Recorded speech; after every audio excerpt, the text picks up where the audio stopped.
Bienvenue à une première édition des Monstres dans le placard reçoivent.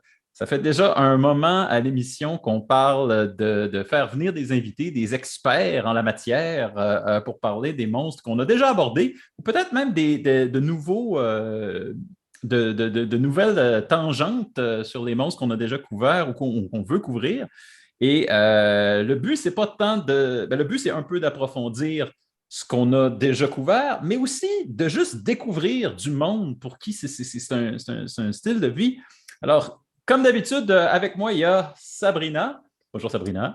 Salut Simon, en direct de ma quarantaine. Donc au moment de l'enregistrement, vous excuserez ma voix. Je suis en plein en train de tester mes remèdes de sorcière, justement, de plantes et d'infusions parce que j'ai la COVID malheureusement. Donc je suis en train de m'immuniser. C'est la vie. Ça te donne une voix suave et radiophonique. Oh que oui. Mais Merci. Sabrina, quelque chose que vous devez savoir, c'est que Sabrina, c'est notre entremetteuse à l'émission parce que Sabrina, il y a un phénomène dans le cosmos qui se passe qui fait en sorte que tu connais tout le monde. Ben, je travaille dans le public, dans plein de sphères différentes, en fait. Donc, ça donne comme ça. Et quand on a parlé d'invités, évidemment, j'avais une trollée de personnes extraordinaires à référer. Et on commence pas par la moindre des invités parce qu'on commence par Geneviève Lavoie, qui est la vivaliste, n'est-ce pas? Salut Geneviève. Salut vous deux, ça va bien? Yes, ça va super bien. Je suis super contente que vous m'ayez invitée pour vrai. En plus, avec le sujet qu'on va aborder aujourd'hui, là, je suis super excitée.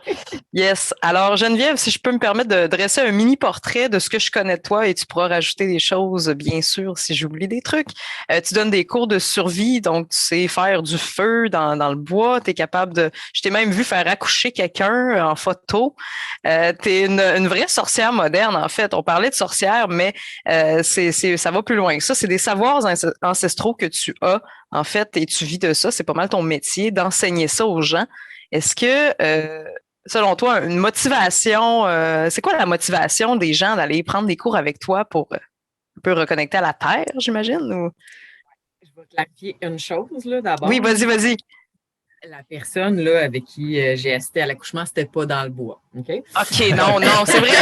mais je trouvais ça tellement extraordinaire parce que dans les. Oui, je m'excuse, hey, c'est vrai, hein, ça fait pas c'est très. encore très possible de le faire dans le bois, mais ça, ce sera pour un autre sujet.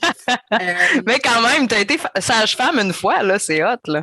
Ben, non, je me targuerai jamais d'être sage-femme, même si j'ai songé longtemps à en faire une carrière. Là, c'est quelque chose qui me fascine. J'ai assisté à plusieurs accouchements. Mais bon, c'est une façon de se reconnecter au vivant aussi. Donc, si les gens s'intéressent autant à la nature, parce que je pense que c'était plutôt ça ta question, Oui. ben en fait, c'est parce qu'on est carrément la nature. Puis, il y a certains gens qui l'oublient. À un moment donné, ils se reconnectent à ça, puis ils se rendent compte que le vivant nous entoure. Puis, il y a beaucoup de savoirs ancestraux, de métiers traditionnels qui se perdent. Dans le fond, les gens, surtout depuis la pandémie, où est-ce que là, au début, là, les gens avaient peur qu'il y ait des ruptures dans les chaînes d'approvisionnement. Là, tout le monde s'est mis à faire son pain, faire son jardin, son kombucha, let's go. Puis c'est cool, ça, mais l'évolution de l'humain nous a menés aujourd'hui à perdre certaines connaissances qui sont primordiales pour la vie. Je veux dire, à un moment donné, si on n'a plus d'électricité ou on n'a plus la technologie, et il va falloir être capable de, je ne sais pas, moi, élever des poules, traire une vache. C'est des affaires qui se sont perdues. Puis ça a l'air sorcier, là, mais c'est des skills de base. Là. On serait une coupe de mal pris, je pense, si on était pognés pour faire tout ça. Mais justement, à l'époque, les sorcières, souvent, c'était les grands-mères avec des remèdes de grand-mère. C'était les femmes des campagnes qui soignaient les gens qui n'avaient pas nécessairement les moyens d'aller voir un docteur ou qui n'avaient pas nécessairement les capacités non plus de se rendre et tout ça.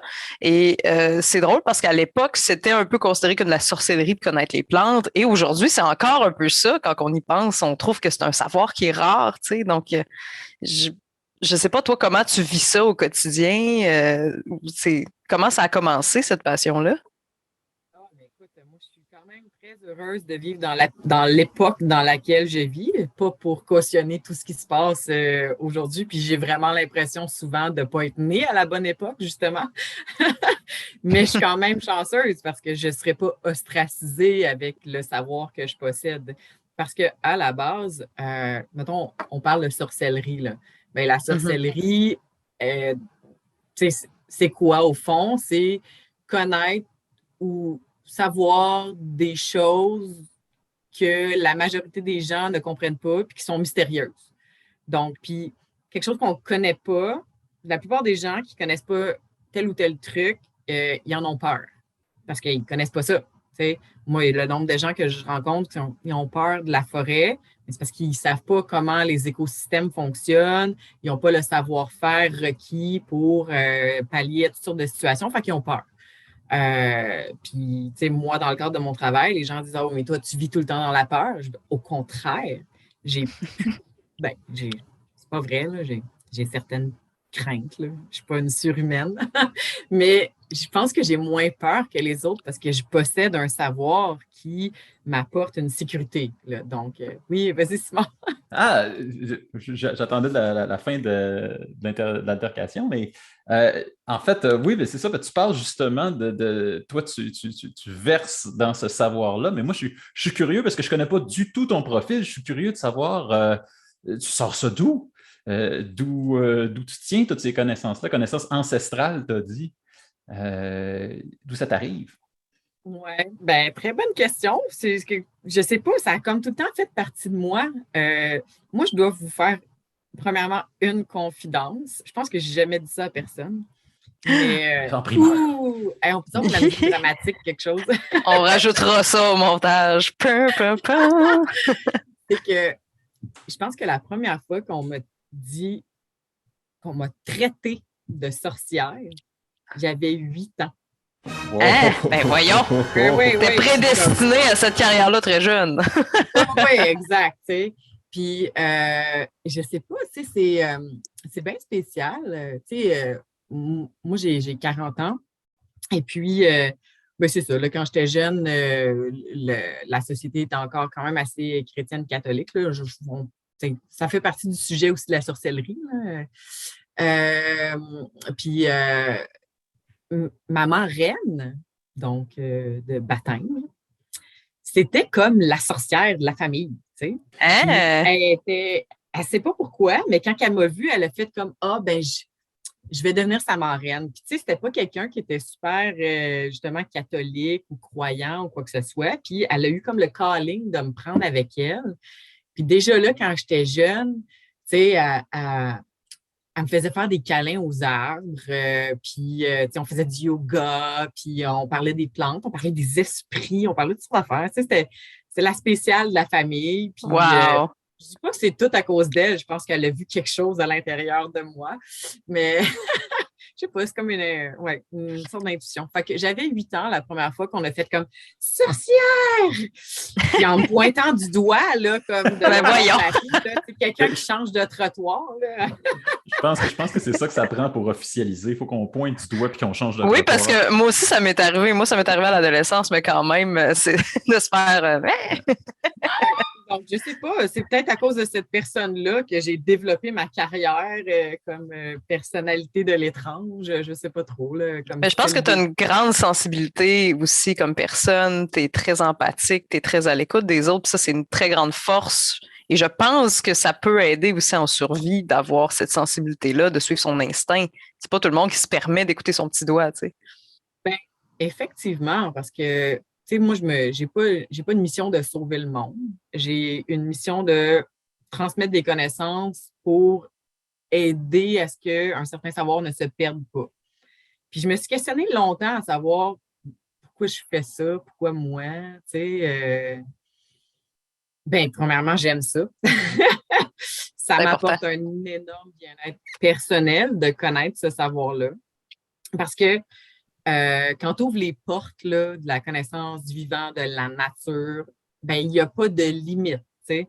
Mettons, là, toi, tu t'intéresses, je ne sais pas, là, donne-moi une passion, Sabrina, que les gens peuvent avoir en général. Mettons, je sais pas. Le dessin? Le dessin. On peut approfondir le sujet du dessin, de l'art. Il y a toutes sortes de compétences reliées à ça, toutes sortes de médiums. Mais quand tu ouvres les portes, comme du monde naturaliste, là, tu peux devenir fou si tu ne prends pas des décisions au départ. C'est vrai. Juste au niveau de la survie, tu peux t'intéresser aux abris, tu peux t'intéresser à comment te réchauffer, comment te faire des vêtements, comment purifier ton eau, la nourriture, la médecine. Il n'y a comme pas de limite, mais moi, j'ai identifié une chose. Là, je vais vous faire une deuxième confidence. Deuxième scoop. Yeah! Toute la survie passe par la connaissance des plantes. Donc, imaginez-vous une planète où est-ce qu'il n'y aurait pas de plantes. Qu'est-ce que tu veux faire ici? Tu es comme dans le désert, dans les roches. Les plantes, en survie, nous, on a comme 4 piliers. Ça commence par l'abri. Ensuite, tu as le feu et l'eau qui peuvent être interchangeables. Puis ensuite, tu as la nourriture. Là, je ne vous ferai pas un cours de survie, là, mais pour faire un abri, là, au départ, on peut tisser des vêtements à partir de plantes. Le coton, le lin, le chanvre, whatever. Bon, il y a des vêtements, mettons qu'on parle de tradition, là, des vêtements en peau d'animaux, du cuir, de la fourrure. Mais les animaux, il faut qu'ils se nourrissent des plantes. On y revient encore. Là, on se fait des abris. Et des maisons, ça prend du bois, ça prend des matériaux naturels. C'est plate d'habiter dans un bunker de briques. Là. Je dis ça de même. J'ai aucun jugement envers ceux qui habitent dans une maison de briques. Il y a du bois partout. Ensuite, on veut chauffer, faire du feu, etc. Bon. On veut purifier notre eau. Nous, les humains, là, on ne peut plus nécessairement boire de l'eau des rivières. Il y a toutes sortes de contaminants, il y a des maladies, il faut la purifier. Les gens qui ont comme un petit filtre Brita à la maison, là, à l'intérieur, c'est un filtre au charbon. Le charbon, c'est fait avec des plantes.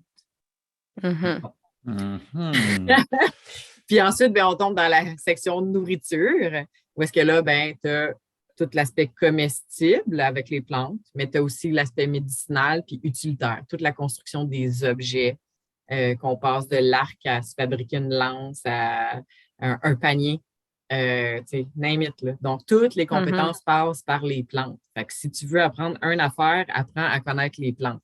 On revient aux sorcières. Mais ça a dû t'aider beaucoup à te connaître toi-même aussi, d'être un peu confronté à la nature puis à ses imprévus.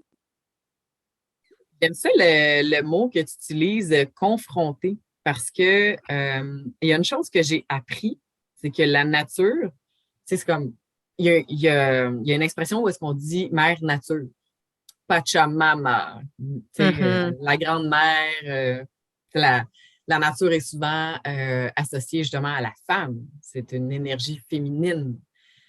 Elle est impitoyable. Si tu as bien beau l'aimer, tout le monde, j'ai jamais rencontré quelqu'un qui fait comme moi, j'aime pas ça, la nature. Il y a toujours un aspect comme t'aimes ça être dehors, t'aimes ça quand il fait soleil, peu importe, t'aimes ça faire des balades. Tout le monde aime la nature, tout le monde aime les bébés chats. Les bébés chats, c'est la nature. On s'en, il y a toujours quelqu'un qui va trouver une manière d'aimer la nature de sa façon, en tout cas. Je sais pas si je m'exprime bien, là, mais. Oui. Fait que, pouvez-vous répéter la question? Ah oui, non, excuse, j'ai repris le fil de mes idées. C'est que la nature, elle va être impitoyable. Tu disais d'être confronté à la nature. C'est que si tu la connais pas, la nature, tu n'as pas de chance de te sentir comme aussi bien que tu pourrais. Moi, quand je me promène là, dans un sentier, puis même en ville, parce que la nature est partout. Là.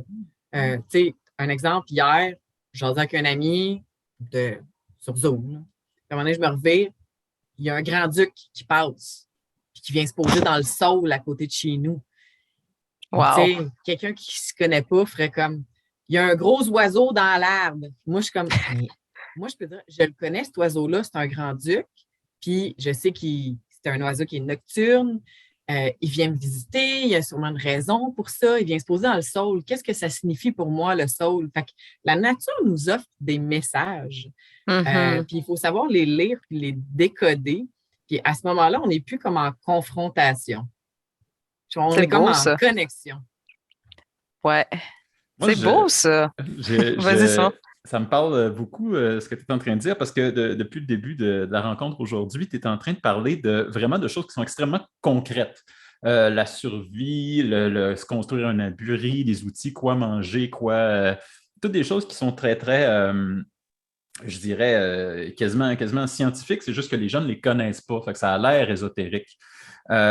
Et je fais le lien avec ce que tu disais à propos de la sorcellerie, c'est quoi? C'est ce que les gens ne connaissent pas et qui semble mystérieux vu de l'extérieur.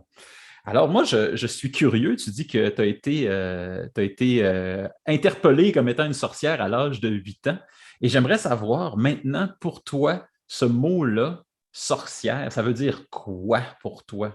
Qu'est-ce que ça éveille chez toi? C'est vraiment une belle question, Simon, merci. Je pense que une sorcière, c'est pas nécessairement une femme. Je pense que on pourrait l'adapter aussi à sorcier.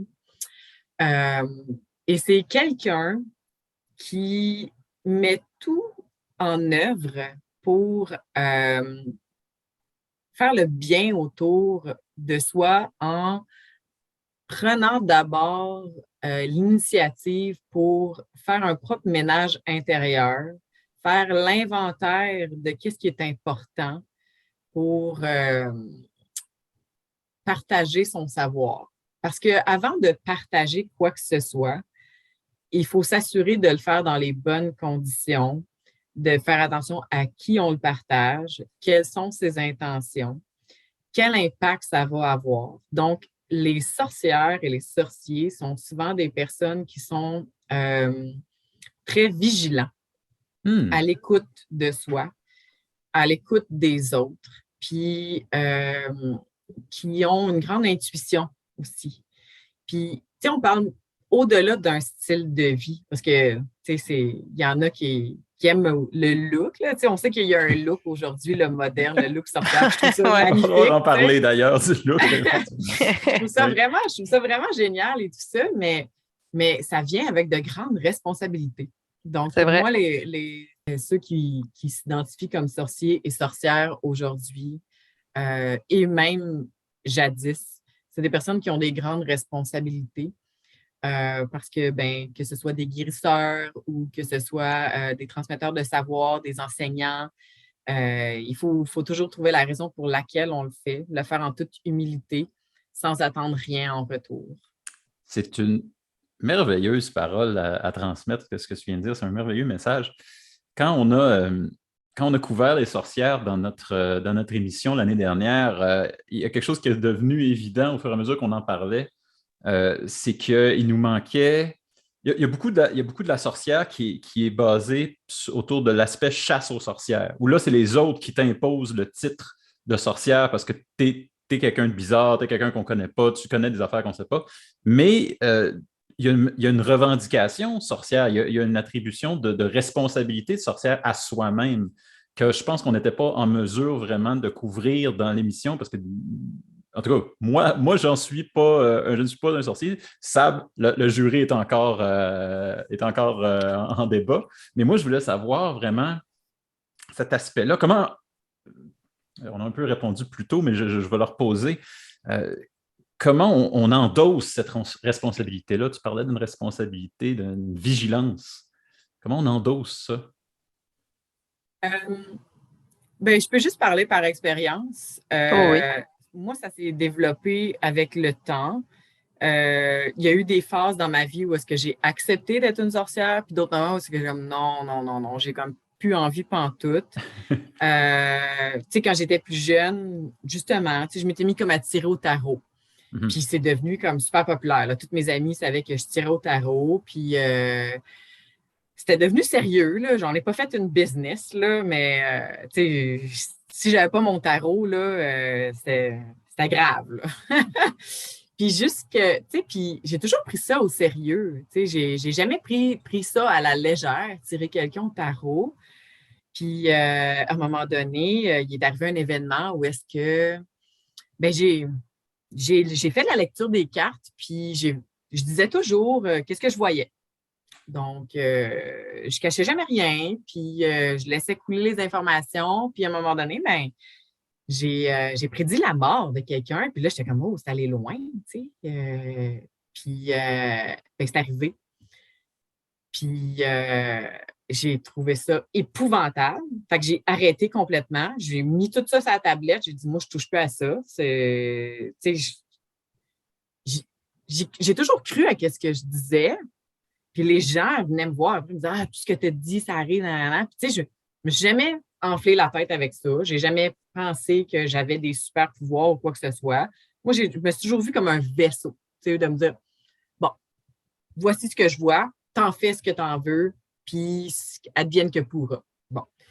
Fait que, tu sais, je pense que c'est ça, ça demande une grande humilité, puis de savoir naviguer avec qu'est-ce qui est bien de faire, qu'est-ce qui est bien de dire, parce que tu ne sais pas comment la personne à qui tu parles va recevoir les informations que tu lui transmets. Fait que ça se fait avec la maturité puis l'expérience qui vient avec l'âge, puis l'expérience de vie. Donc, c'est sûr qu'avec le temps, j'ai ressorti mon tarot, puis j'ai découvert d'autres manières de transmettre. Aujourd'hui, j'enseigne aux gens à essayer de trouver leur propre voie, justement avec la connexion avec la nature. Je le fais plus au travers des cartes ou comme je le faisais quand j'étais plus jeune. Je leur dis, va t'asseoir à l'extérieur, les réponses vont arriver. Il faut juste que tu sois à l'écoute. Ça, là, c'est la chose la plus difficile que j'ai demandé à la plupart des gens que j'ai rencontrés. Va t'asseoir dehors, puis fais juste être présent à l'écoute. Puis genre, fais rien. Pour une fois dans ta vie, fais rien. Puis ça, là, c'est l'affaire la plus dure que les gens, tu peux leur demander de faire, c'est de rien faire. De juste être là, présent. Mais déjà, ralentir, c'est dur. Rien faire, c'est encore plus tough. C'est comme ça que moi, je me connecte à l'essentiel. Quand je vais m'asseoir dehors, puis que là, je me remets dans mes sens. Puis au début, ce que je faisais, c'est que je fermais mes yeux. Parce qu'on est des animaux, nous, qui sont très basés sur la vision. On ne sent pas comme les chiens, on n'entend pas comme les cerfs, on n'a pas les capacités tactiles du serpent, tu sais, name it, là. On est des animaux qui sont très visuels, puis il faut apprendre à se reconnecter à ces sens-là. Puis en se faisant, ça développe notre intuition. Maintenant, je peux me promener en forêt, puis avant d'entendre ou de voir une rivière, mais des fois, je vais sentir sur ma peau qu'il y a un changement dans l'air. Ça a l'air fucké, hein? Non, pas tant. Je pense que quand tu connectes à l'épisode qui dit « Interview avec une sorcière », c'est exactement le genre d'affaire que tu as le goût d'entendre. Non, mais c'est pas si fucké que ça, parce qu'en fait, on a un peu perdu cette connexion-là de la nature, mais cette connexion-là à nous-mêmes, tu sais, nos sens. C'est vrai, là, ce que tu dis là. Moi, mon nez, mes oreilles, ma peau, j'utilise pas ça au quotidien autant que mes yeux, puis pourtant, dans la nature, effectivement, je me sens plus alerte. J'ai l'impression d'écouter plus, ne serait-ce que les chants des oiseaux autour, ne serait-ce que les sons, des bruissements des feuilles. On prend le temps de reconnecter parce que en nature, c'est pas mal ce qu'il y a à faire. Où les gens, souvent, vont marcher en nature pour reconnecter avec eux, tu sais. Puis, je pense que c'est ça, là, c'est que tu vas chercher une espèce de... T'as un peu poli cette écoute-là de toi-même, ce qui t'amène à une écoute de la nature, tout simplement. Fait que c'est pas si sorcier que ça quand on y pense. Au fond, Sabrina, c'est juste de revenir à l'essentiel. Parce que puis là, je vais sortir du cadre de la survie. C'est que les premiers humains, là, c'était juste une question de vie. C'est de même qui vivaient. C'est de même qui trouvaient leur gibier, qui trouvaient l'eau, le bon emplacement pour faire un campement. Puis on sort du cadre de la survie parce que c'était leur style, c'était leur mode de vie, c'était la vie du quotidien. S'ils n'étaient pas vigilants, puis à l'écoute, puis ils n'utilisaient pas tout leur sens, la vie pouvait s'arrêter drette là. C'est ça, exact. Quand tu traverses une rue, là, ben, tu peux sentir la vibration d'un camion qui s'en vient avant de le voir ou l'entendre. On les utilise encore, ces sens-là, mais il faut se remettre dans l'optique qu'avant, c'était essentiel pour la vie, mettons, dans la nature. Fait que c'est pour ça que quand on y retourne, on a comme une partie de notre ADN qui est encore comme, il me semble qu'il faudrait que je porte plus attention à ce qui se passe autour. Parce qu'on perd ça dans la ville. Tout est contrôlé, tout est en boîte, tout est réglementé. Fait qu'on se sent en sécurité, mais dans la nature, c'est là qu'on retrouve notre vrai côté humain. Je suis d'accord avec ça. Geneviève, tu nous parles de beaucoup de ce savoir-là en tant que dans le fond, quelque chose que l'humain aurait oublié ou avec lequel on aurait perdu contact avec les années, en se sortant nous-mêmes de la nature. Mais de toute évidence, il n'y arrêtera pas d'avoir des sorcières dans le monde. Il va continuer à naître des gens avec ces sensibilités-là. J'aimerais ça savoir sachant que cette émission-là va probablement rester sur YouTube pendant au moins quelques temps, qu'est-ce que tu aimerais leur dire aux gens qui se sentent des affinités? Soyez curieux. Vraiment, là, aiguisez votre curiosité. Ne cessez jamais de vous poser des questions. Ne pensez pas que vous pouvez faire le tour d'un sujet. Puis j'aime ça faire la comparaison avec mettons, les films d'arts martiaux. T'sais, on ne devient pas un super combattant en regardant des films de ninja. Ben, il faut aller s'entraîner. Donc, la meilleure façon de s'entraîner, c'est de sortir à l'extérieur puis de se reconnecter au monde du vivant et surtout, de ne pas perdre son cœur d'enfant. Parce que tous les enfants naissent sorciers et sorcières. On leur désapprend à se connecter à ces compétences-là. Les enfants sont fascinés par la nature, ils veulent toucher à tout, puis c'est les humains les adultes qui ont peur, qui leur disent « Ah non, ça c'est dangereux », mais c'est juste parce qu'ils ne le savent pas. C'est Antoine de Saint-Exupéry qui a dit « Tous les adultes ont déjà été des enfants, mais peu d'adultes s'en souviennent », un truc comme ça. Oui, ça me dit quelque chose, c'est beau ça, je vais aller checker ça, mais oui, exact, donc il faut garder son cœur d'enfant, puis essayer de, si on l'a égaré quelque part, ben, il n'est pas loin, ce cœur-là. Donc, aiguiser sa curiosité, puis voilà. Allez s'asseoir dehors. Allez s'asseoir dehors et se reconnecter à ses sens. Moi, je m'attendais à c'est au-delà de mes attentes, en fait, là, mais je savais qu'on allait avoir une super belle entrevue avec Geneviève. Tu es une femme extrêmement inspirante. Puis je pense qu'on peut te suivre. Tu as un Instagram, La Vivaliste. Sinon, je sais que tu donnes des cours. Est-ce que les gens peuvent. Tu as un endroit pour te joindre, admettons, que les gens sont intéressés à reconnecter avec la nature? Comme prof. Donc, je suis instructrice de survie avec l'école Les Primitifs. Donc, c'est une école de survie en forêt, mais aussi de vie en nature. Donc, on donne des formations à l'année longue, 4 saisons, presque tous les week-ends. Puis ça va autant de cours de survie, d'archerie, de faire du feu par friction, de pistage. Je donne des cours de panier, d'identification de plantes, name it. Yes! Pas de limite. Puis c'est ça. Fait qu'avec les primitifs, ou on peut me suivre sur La Vivaliste, où est-ce que là, je me lâche lousse, puis c'est ça. C'est ton Instagram. Yes. Avec ta permission, on va mettre tous ces liens-là dans la description de la vidéo. Moi, j'ai ma dernière question. On est allé chercher parce qu'on voulait parler des sorcières. Et les sorcières, en plus d'être une catégorie de monde, c'est souvent considéré comme un monstre. Et on te fait venir un peu comme spécialiste. Et j'aimerais ça savoir, pour ma dernière question, quel aspect de la sorcière t'aimerais mettre de l'avant et quel aspect t'aimerais ça qu'on oublie? Qu'est-ce que tu, selon toi, comment on devrait changer notre regard sur la sorcière? C'est une excellente question. Puis la première affaire qui me vient en tête, c'est justement la crainte des sorcières. Ça, donc, j'aimerais ça que... Non, les deux. En fait, tu vois, c'est la même réponse. J'aimerais ça qu'on les craigne plus parce qu'effectivement, ce sont des femmes qui possèdent, et des hommes, qui possèdent un grand pouvoir puis un grand savoir. Puis il faut craindre qu'il n'y en ait pas assez des sorcières. Puis il faut aussi cesser de les craindre parce que, justement, ce sont des personnes qui peuvent aider à avancer puis à ne pas perdre le savoir-faire qui est primordial. Donc, je ne sais pas si ça fait du sens, là, parce Oui. que les gens ont peur des sorcières en général, mais c'est ça. Donc, on devrait les craindre plus pour qu'on les perde à tout jamais, puis cesser de les craindre parce qu'elles font des bonnes choses.